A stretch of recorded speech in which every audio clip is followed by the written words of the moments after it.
We are being joined today by Kelsea Ballerini, and I'm so excited. Hi. Hi, I'm excited to talk to you. How's it going? It's going great.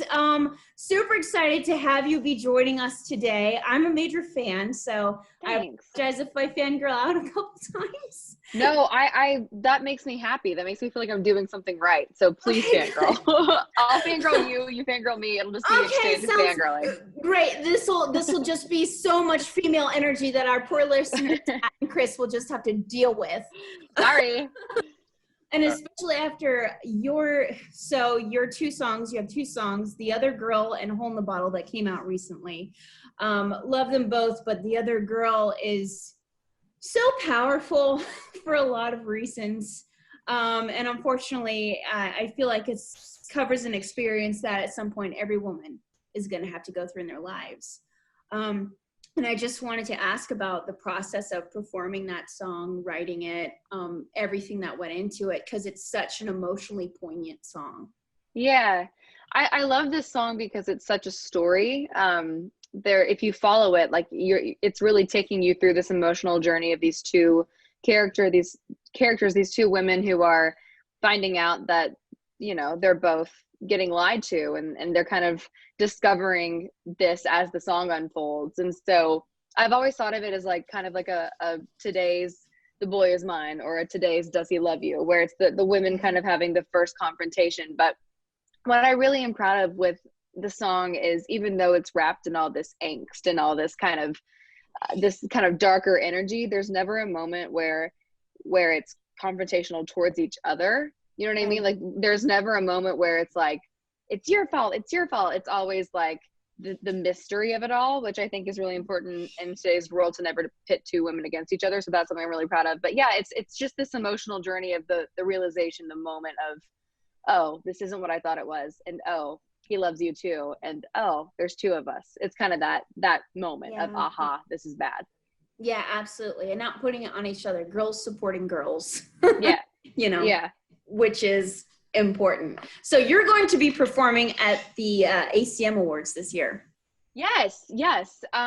I'm performing Hole in the Bottle, the other song I have out right now. Yes. And I'm really excited. I mean, it's a different kind of award show, but I'm really happy to be able to kind of be in the phase of trying to figure it out and do it right and be safe and still get it done. I know that, you know, especially in country where I come from, it's like there's like 4 award shows that we have, because we're all about like, right, let's get it to the fans. It's all about the fans, And so I know that everyone's really excited to like try to make it the best it can be to finally get something out for people. Well, what is the difference in preparing for this now with our COVID quarantine reality? Like, what is the biggest difference when it comes to preparing for this show compared to other shows and stuff like that? The weirdest thing is there's no audience. So the only other time I've done that is I played at the Grand Ole Opry maybe 2 months ago, and it was me and my husband and Keith Urban, and it was the 3 of us on stage, and it was an empty Opry house. And it's just different, like not having that exchange of energy to kind of get hyped up or really get emotional. It's really different. So that's probably the biggest change of doing this award show like we're doing it. But at the same time, I'm just happy to get on stage and do something. Yeah, absolutely. Since like most of your tour, if not all of it, was postponed to next year, like I looked at your schedule, and the next time is June 10th in 2021 that you're gonna. I'm just like, dang.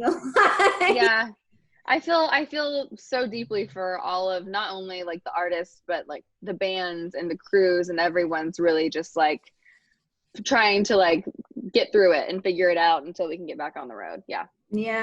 Now, you mentioned performing at the Grand Ole Opry, which is perfect because my next question is all about your induction.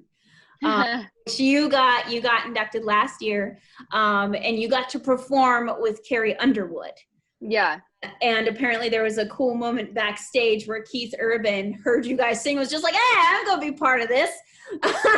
Just wanted to hear about that experience, and if you would say that is like up here for one of your favorite performances ever. My favorite thing and the most special part about the Opry is it's not only about the moment on the stage in the circle, it's about the magic that happens backstage, because it is the home of so many artists and so many legends and the new artists like myself, where we're all kind of just enjoying country music and the legacy of it together. And so to have this experience happen on the night that I was getting inducted, I was like, this is it. Like, this is what the Opry is. I was rehearsing with Carrie, with the Opry band backstage in a dressing room, and we were doing a song by Trisha Yearwood called Walk Away Joe, and we were picking out our parts and harmonies and all that stuff, and had our back to the door, and then all of a sudden we just hear a third part harmony, and it was Keith, and he was just strolling down the hallway and heard us and walked in, and someone caught it on camera, which I'm so grateful for, because to me that was completely encompassing of the heart of the Grand Ole Opry. And I tried so hard to be like, Kelsey, keep it together. I know that you grew up on these two artists. I know that you're obsessed with them, but like, keep it together. But yeah, it was one of those like, is this really happening moments the whole night, but especially that one. Oh, that's amazing. Thank you so much for sharing that. And I'm really that it's always like, when you have pivotal moments in your life, it's like, I wish someone was recording or took a picture of that. So that's awesome. That's something on film. Yes. Yeah. So I'm going to go ahead and turn it over to Chris and Matt now. I know they have a couple questions too. Ooh. We will start with Matt because you're on top. Okay, great. Hi, nice to meet you. Hi, how's it going? Good, how are you? I'm good. Thanks How's for asking. quarantine been treating you? It's been interesting. It depends on the day. I just drove down to Florida actually, so it's nice to kind of get out of Nashville for a minute and get a little sunshine. So currently things are well. Things are good. Great. So one of my questions was, if you could collaborate with any artist from any genre or anything like that, who would you want to do it with the most? Oh, that's so hard because I'm obsessed with collaborating. It's still really new to me, and having both Halsey and Kenny Chesney on this album, like those were my two that I was like, these are the top tier. This is who I want. And so to have them is really incredible. I would love to see like a rap country collaboration. So like, that would be cool. Like I know this is like shooting for the stars, but like I am obsessed with Drake. I think he's a brilliant songwriter, and I also know that a lot of country artists love him. So I would love to do that, but that's like aiming for like, the stars, but you never know. Right. Matt, do you have any other questions? Yeah. Also, where was your favorite place that you've ever shot like a music video or anything like that? Oh, probably Big Sur. I did a music video called Legends. And it was like the lightest lifting music video for me, because I just did like one performance scene and the whole rest of the video was this beautiful couple, and we were kind of following them along like a storyline. So my performance was just like on the coast of Big Sur, and it was like these gorgeous like rocky hills like falling off into the ocean. Oh. It was really stunning. All day I was just like, I was just so happy to be there. So I think that was my favorite so far. That's awesome. Yeah. All right, pretty. Thank you, Matt. We're gonna hand it over to Chris. Chris, do you have a couple questions? Yeah, I have a couple. Okay. So first, hi, nice to meet you. Hi, nice to meet you too. For the song Homecoming Queen, definitely seems like very personal, and I was wondering if that was based on like just something like if that was you yourself kind of thing, or if there was someone who you really look up to who has that kind of sense of like strength, but who you saw in a vulnerable moment that like got you to write that song. I mean, I think it's a little of all of the above, but the breaking moment for me was very much so like internal. I think for me, when I'm busy a lot, which I like to be because it's not working to me, it's like living out this amazing thing that I've wanted to do since I was 13. But when I get really busy and I'm gone a lot, like I tend to kind of just keep my head down and not nurture like myself and my friendships and all that kind of stuff. So I just kind of get a disconnect from myself. And I was really kind of like insecure in this. I wrote this last year. I was on tour with Kelly Clarkson. I was just in this phase where I was insecure and I was exhausted and I was just like, bleh. And I had two songwriters out on the road with me, and Nicole Gallion was one of them. She was like, how are you? And for some reason, like the way she said it just made me feel like I could be honest. And I was just like, I'm just not good. Like, I'm just not good. And I felt guilty saying that because I'm so blessed. But it was just this honest moment of like, I'm grateful, but I'm also human, and I'm allowed to have this moment of accepting that, and accepting that I'm still allowed to have a bad day and all this stuff. And I think that was paired with, you know, being friends with other artists or people that are in a even bigger spotlight than me, and knowing that they're also having moments and being human. I think it just helps me realize that it doesn't matter who you are or what you have going on in life and what your perception is, because that's another thing that I think a lot, especially young people, are struggling with, is like everyone's putting out this facade, this perception of this perfection. It's not real, and it really stresses people out. It stresses me out. And so it was just this acceptance of like, everyone, no matter what kind of pedestal you put people on, like, you never know what people are going through, and having grace for that, and grace for other people, and more than that, having grace for yourself going through all of that. That was the whole conversation around what Homecoming Queen became. Yeah. No, sorry, that was long-winded. That was really long-winded. No, it was fantastic. Thank you for that insight, though. That's awesome. Yeah, of course.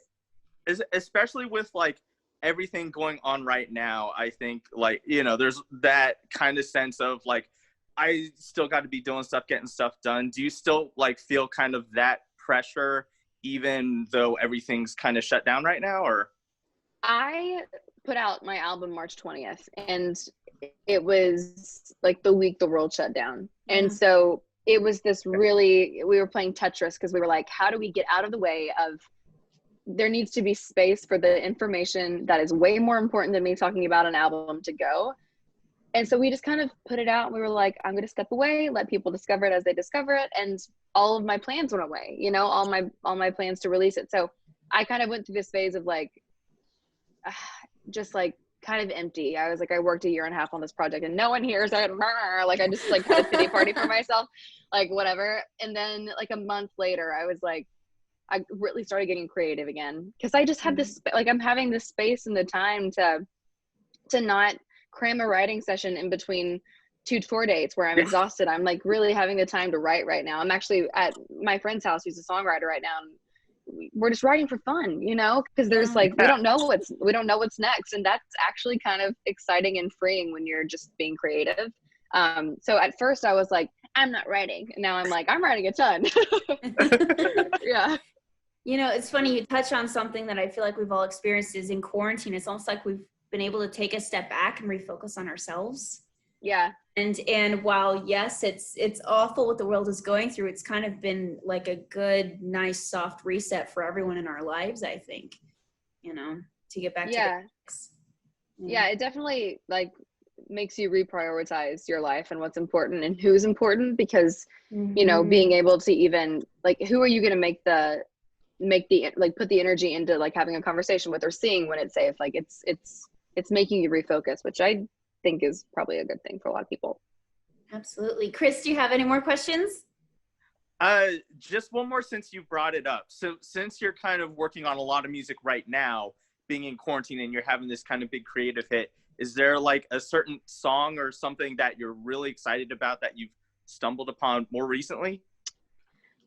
There's an entire project that I've been working on that would have never happened if this all wouldn't have happened. And it's truly been my silver lining. I've like just completely been consumed by it the last probably month and a half. And it's done. And it's like my favorite thing I've been a part of. And it's truly like, I'll look back on this time and I'll definitely be like, oh, what an awful time for the world. But like, I found the diamond in it, you know, and I'm like really happy about that. So it'll be out soon. You'll hear it. I was about to say, are we allowed to get a timeline of maybe when we'll see details? Okay, all right. Just soon. Okay, soon. I just want to put this out there. You know, my birthday is in a week and a half, so. When's your birthday? September 4th. Mine's September 12th. Fellow Virgo babies! Yeah. It's going to be a good month. It's going to be a good month. Girl, we're going to make it a good month. Yeah, it's going to be a good month. No other option. Well, thank you so much for joining us, taking the time out of your day. Have a wonderful time getting back to writing and being creative, girl. Like, you just get at it. And thank you. just for being you and the amazing music that you put out into the world. It's just. Thanks for supporting it. Thanks for playing. It's very cool of you. Absolutely. Thank you so much. Bye, y'all. Be safe.